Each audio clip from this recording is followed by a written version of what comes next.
In this video, I want to teach you about manuscript workshops, something in my view is the most underutilized way in academia of improving your research, your writing, your chances of publication, your time to tenure, and a whole other things. It is a magical thing if you can organize it, and I'm going to teach you how. Hi, I'm Tom Mullaney, and this is First Gen Professor, where we discuss navigating academia from college all the way to full professor and beyond. A manuscript workshop is where you as the author, having completed a full book manuscript, circulate it in confidence to a small group of scholars who will, either in person or virtually, convene to give you critical feedback on the manuscript prior to you submitting it, ideally, to a press for formal review. Although you might do a manuscript workshop in tandem with peer review, but we can talk about that in a second. So in essence, you're taking the first full draft, or the first draft that you feel comfortable sharing with anyone, and you are circulating it to these individuals in order to get feedback that you want to be able to incorporate prior to it seeing the light of day as a book. It is something that is designed to augment the kind of peer review that you will get anyway when you submit a book for peer review to a university press or an academic publisher. So how do you organize one of these things and why? Who do you choose? How do you ask them? How many is a good number of workshop participants? How much time do you need to organize it? How much time should you give the workshop participants to read your work? And a number of other questions. Let's dive in. The first question is who to invite. Well, this is a very simple thing. What you want to do is think of your manuscript as a conjunction of themes, of disciplinary themes. And you want to try to the best of your ability to have one workshop participant who is an expert in that particular field. So you don't want everyone to come from just one academic neighborhood. You want them to come from multiple academic neighborhoods so that you can get feedback to help you strengthen your work in all of its many dimensions. So for example, I did a manuscript workshop for my MIT Press book, The Chinese Typewriter, which is a history of Chinese information technology from the mid-1800s to the mid-1900s. And there's a book I have, the sequel, coming out soon, The Chinese Computer. For that manuscript workshop, I made sure to invite someone with expertise in modern Chinese history broadly, someone with expertise in Chinese print history, book history, so the realm of the written or printed Chinese word. I invited someone with expertise on what you could think of as race and technology, because there's a strong dimension of that book that deals with the intersections of technology and race. I invited an expert on modern Japan, because there are dimensions of the project in which Japan factors very heavily. And I invited a scholar with deep expertise in media studies, but with no connection whatsoever to Chinese studies or Asian studies more broadly. So as you can see, the idea here is a bit like putting together, I don't know, a Marvel Comics like superhero band, where each of them has very different skill sets and expertise, because ideally you want the critiques and the commentary, but also expressions of excitement to come from people who have very different concerns. And that way you can edit your manuscript after the workshop is over to strengthen it such that it will do as well as it possibly can with a variety of readerships. So diverse workshop participant pool coming from the most important themes for your work. Now, how many people should you invite? This, of course, depends on budget, which we're going to get to in a second. If you are inviting anyone from outside your home institution, you definitely need to offer them an honorarium, and you definitely need to pay for their hotel and airfare to bring them to your university or your college for the workshop. If you're going to do it virtually, same deal. Honoraria should be offered to outside scholars, but of course you're not going to pay for airfare or hotel, and so it can be quite efficient. But let's say that you have a few $1,000s to spend on a workshop of this sort. Don't worry, I will tell you what to do if you have $0. But let's say you have a few $1,000s. That might allow you to put together, let's say, a workshop with 3 or 4 visitors, 2 of whom should come from your home institution and therefore be local, not require an honorarium, and maybe 1 or 2 outside people, depending on how far they're coming from coming away, and if it's online, how much you plan to give them as an honorarium. But I would say that 3 to 4 is a great number for a workshop. You don't want 5, 6, 7, 8 people in a room. People will have very little time to speak. They'll also end up naturally compressing all of their comments to try to be polite to everyone else in the room to make sure everyone has a chance to speak. And if everyone needs a chance to speak, chances are you are not going to get through a discussion of the whole manuscript. You're going to run out of time. So 3 to 4 is a good happy medium. It allows you to have that diversity I mentioned in the first point, but it also keeps your budget reasonable and makes sure that you can actually get thorough, deep discussion of the whole manuscript in a reasonable amount of time. Similar question, how much time to budget for this? I've seen this question answered in one of 2 ways. Either a 1-day, lock the doors, we're going to spend basically 10 a.m. to 5 p.m. in a room together with a lunch break, followed by a nice dinner and maybe a breakfast beforehand, or a 2-day affair in which you have 2 half days of work. But basically either way is you really want, if you can, to budget a full workday to this. So you're really asking a lot of these workshop participants. Not only are you asking them to read an entire book, offer commentary, and I'm going to point out why you also want to request written commentary, but you're also asking them to sit in a room after they maybe have traveled from some distance and talk about you. So it is only the minimum level of respect to say, of course, I want to give you a modest honorarium, out of respect for the labor you're putting into this. What should you ask your workshop participants to do? What exactly are they doing besides reading this thing? Well, there are a few ways to think of this. One thing that you can do, although you don't have to, is you can get hold of the peer review template that the specific university press or academic publisher you plan to send your book to uses when they conduct peer review. So every university press has a standard document. It's like a PDF or a Word document that they send out to peer reviewers that give a stock set of questions to ask about the manuscript which the peer reviewer is reviewing. So besides, do you recommend this for publication? They ask a series of things of what other research out there is comparable, what is the main argument of the book, does it achieve that, are there any exemplary parts of the book, are there any parts that are particularly weak, how is the writing, how is the structure? There are a variety of things that are on this.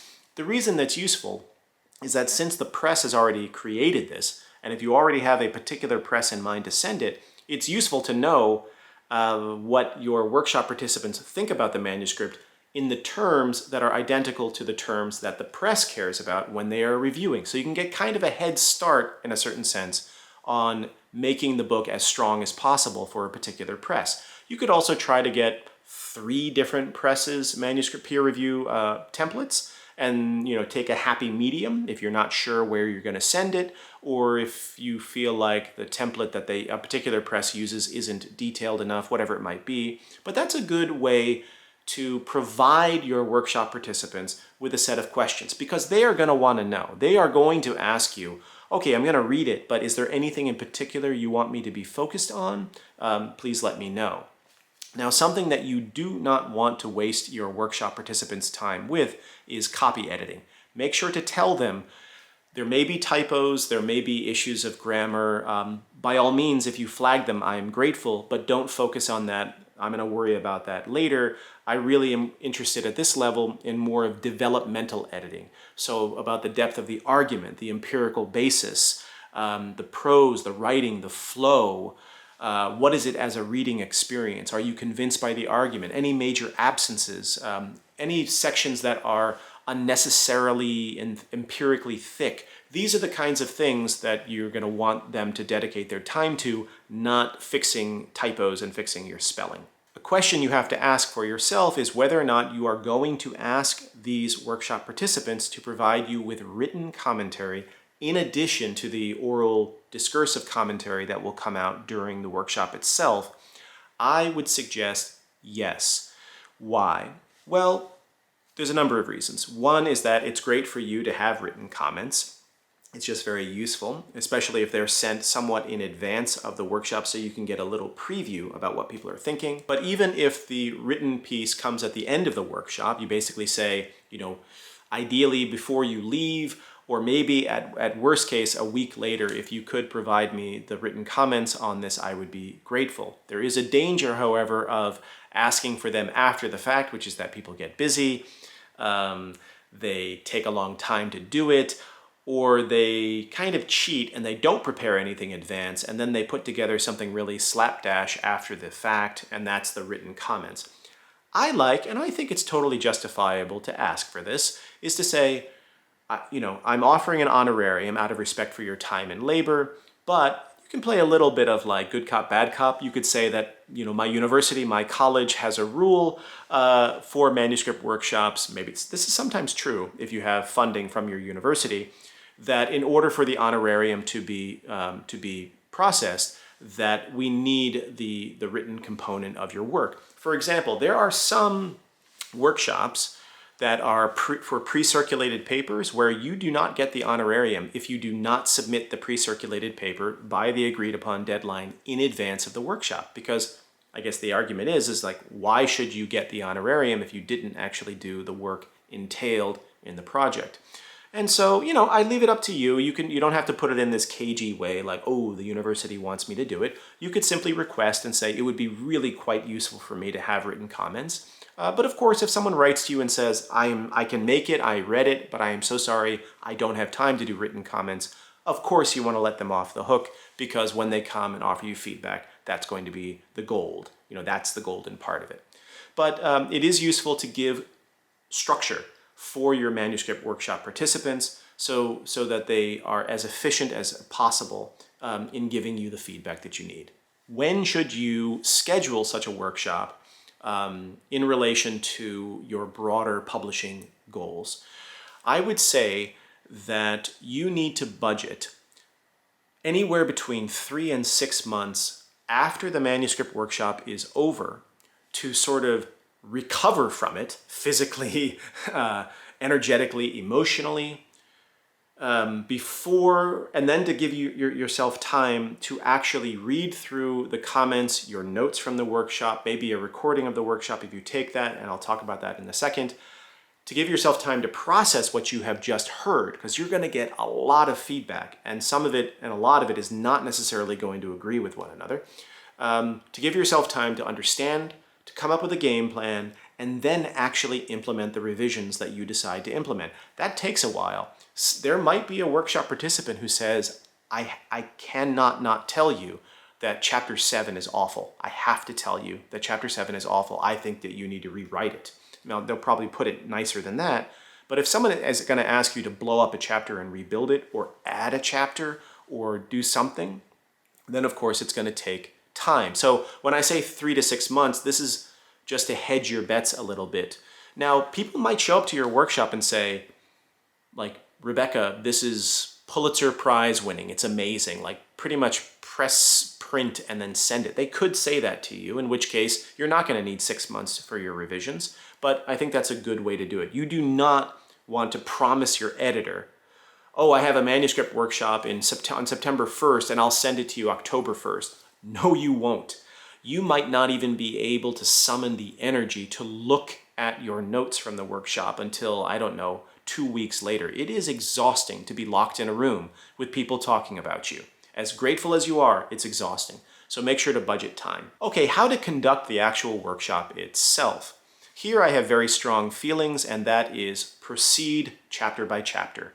You don't want to set a precedent where people in the workshop can just sort of jump around at will across the manuscript, because what's going to end up happening is that people are going to give you summary answers and summary concepts, when what you need are more in the weeds, low-level things at the level of sections and chapters, and sometimes even paragraphs if there are key paragraphs. You need their advice at that level, not these kind of summary statements about the whole thing. And if you just sort of start by asking, like, what did you think of the book? Then you have set the stage for this kind of global, holistic set of comments that you are going to find completely useless when the time comes to implement your revisions. So what I would say is quite literally, hey everybody, thank you so much. Okay, breakfast is done. Let's go into the room and lock the door, and here's the coffee maker. Here is the basic agenda. Let's say it's an all-day, one-day conference. Between now and our lunch break at 1 o'clock, we are going to move through part 1. So maybe you start with the introduction. You might want to hold off on that. I'll come back to that. But certainly chapter 1, chapter 2, and chapter 3 will be before lunch. We'll have lunch, and then after lunch, it'll be chapters 4, 5, and 6, and then conclusion. And now again, just like writing, you may want to save the intro and conclusion discussion until last. You may want to invite them to come into the body chapters first, so that you can really proceed again in the more nuanced side of things. And so basically, once you say, okay, now let's talk about chapter 1, you can just say, okay, who wants to start? And then go around the horn, go around the table, and people have a chance to offer their feedback on chapter 1. Now, of course, they are probably going to reference other chapters. That's okay. Don't stop them. Be like, chapter 1. But the key is that they understand to focus on chapter 1 and really help you with that chapter. And you'll know, you'll also look at the clock and see that, well, we've spent a little bit more time than budgeted to say, okay, thanks so much, let's move on to chapter 2. One benefit, again, to the written comments is that if you do run out of time, chances are that some comments will be in the written comments that you didn't have a chance to talk about. So I strongly urge you to proceed chapter by chapter through the discussion, and then just kind of give everyone a chance to offer their commentary. Now, something else that I highly recommend is how to run this thing is beg a friend, confidant, colleague to serve as a secretary, a rapporteur for the meeting. They are not really a participant in the meeting. They probably you can ask them to read the book. Rather, they are a stenographer, secretary, rapporteur of the meeting to keep notes. You may record with permission if you ask people, do you mind if I record this just for my own purposes for later? But even if you do a recording, you're going to want someone besides you to be present and keeping track of stuff. Why? Because you're going to be anxious as a mofo. You are going to be stressed. You're not going to be hearing straight. And chances are, 7 times out of 10, you're going to walk out for a coffee break or a bathroom break, and you're going to have a little side chat with your friend, your rapporteur secretary friend, and you're going to say like, oh, Frank hates chapter 2. He clearly thought this, that, and the other thing. And your friend is going to look at you and say, that's not what Frank said. That is not what Frank said. I know you're a little bit stressed, you're not hearing straight. What Frank was really concerned with, yeah, there was that whole thing Frank said about blah, blah, blah, but that actually wasn't the point of what Frank was saying. It was over here. Basically, he just wants you to cite Foucault. If you cite Foucault, Frank is happy with chapter 2, as far as I can tell. I'm just using that as an example. Or it seems like Frank wants you to spend maybe an hour doing a bit more, reading of these 2 articles he mentioned, and then find a way to fold that in. That is the beginning, middle, and end of Frank's problem with what he was talking about. And they're going to keep you honest, and they're going to make sure that you don't go down the wrong path of thinking someone is criticizing something, or thinking that the scale of the criticism, the scale of the fix that they need is big. They're going to be the one to say, no, this is a small fix. Don't overthink this. This is a small fix. Also, you're going to be, as you're in the meeting, you should be making eye contact with people. And you're going to be asking some follow-up questions, although I do have a point about trying to speak as little as possible, and I'll get to that. But you're not going to have time to look down and take these notes. You need a sort of disinterested party, let's say, to do that for you, to sort of organize. The other thing that this person is going to help you with after the fact is triaging out when people disagree with each other. Because sometimes you're going to get conflicting advice, you're going to forget who said what. You're also going to forget that when there is conflicting advice, maybe one of the conflicting parties was just kind of like talking out their ass. Like they just, it sounded at that moment like they needed to say something, so they were saying something. Whereas the two people who agreed with each other were actually very nuanced. They seemed like they really knew what they were talking about. It seemed really important to them. And so, as the writer, maybe you don't want to take that third person's advice on that particular point. Maybe things are good as is. So your friend, your confidant, is going to help you with the post-mortem of the event so that you can figure out like what just happened in there. What exactly is the game plan now that I had this workshop? So that's another thing. Another point about your own conduct in the meeting itself is you are not there to defend your book. If someone criticizes your book, do not defend it. Do not say like, well, what I'm trying to say is, because if your book didn't say it, you didn't say it. Because your readers, the hundreds and thousands of readers who are going to read your book when it exists are not going to be in the room with you, and they're not going to be able to get this explanation. So even if someone makes a point and you're thinking in the back of your head, I literally talked about that for 5 pages. Like, how is it that this person thinks it's not there? That's your problem, buddy. That's not their problem. That means that either they did a partial reading of the book, and readers do that. Most readers do partial readings of books. And so here is a partial reader who never got to the part where you said the thing that is critical to say, which means you need to make sure to signal or signpost whatever this thing is elsewhere in the chapter, in the introduction, somewhere where the person is not going to miss it. The other possibility is that maybe you said it poorly. Maybe you pulled punches. Maybe you used abstract, abstruse language. I don't know. But do not sit there and waste time in the discussion defending or explaining things. Simply say, thank you for pointing this out. You're taking note of it. Your friend is taking note of it. And maybe, if there is additional time at the end of one of these chapter lengths, you could say, thank you, everybody. Thank you for telling me what you think. I just want to say, there is one section of the book where I try to address the issue that you brought up, Stephen. And I'm guessing that is probably not enough because I hear what you're saying. Someone else might chime in and say, yeah, I read those 5 pages, but I still understand what Stephen is saying. I still think that you need to really hit this one over the head because it's so important to your argument, whatever it might be. Don't waste daylight defending things, okay?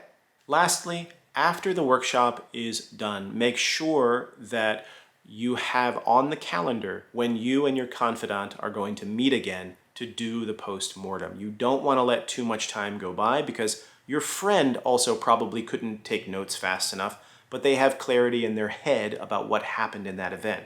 It may not be the very next day, but it should be probably within a week of the event that the two of you get together and start to come up with a game plan. That is the goal of this, is by the end of it, you want to have a revision game plan with very specific sets of edits and revisions that you plan to make. Some of them are going to be cosmetic, quick fixes. Some of them are going to be a bit more substantial, dive back into the literature a little bit. Some of them, heaven forbid, might be like deep reconstructive surgery, having to visit an archive, having to rebuild a chapter, having to add a chapter if you have been really convinced by everyone in the room of something. And that's the game plan you want, and that's the one that's going to tell you how much time exactly the revision process is going to make. This is all worth it, however, because your editor at the university press where you send it is going to be overjoyed that you have taken the initiative and really funded out of pocket a manuscript workshop of this sort. Now, there are many colleges and universities are trying to implement these kinds of manuscript workshops for postdocs, for assistant professors, and for others, and so you should always make sure that someone else pays for it whenever possible. But even if it's coming out of research funds, however meager, it is an incredibly good investment where a small amount of money in the grand scheme of things yields immense results. A better book, a faster publication, better reviews of your book, better reviews for promotion, better engagement by the scholarly community, awards, accolades, love of you, and you're in blah, blah, blah, blah, blah. A small amount of effort, time, and investment yields so much, far more than organizing many other things that we do in academia. So if you have any other questions about the ins and outs of running a manuscript workshop, things that I didn't cover, it's a big topic, so there are probably things that I certainly have missed, please leave a comment in the comment field below, send me a message, and if you got something out of this video, I would truly appreciate you sharing it, posting it on social media, subscribing to the channel if you haven't yet, and thank you. I really appreciate it. I make these videos for you, and so it means a great deal to me when I know, someone out there is finding use in them. I'll see you in the next video.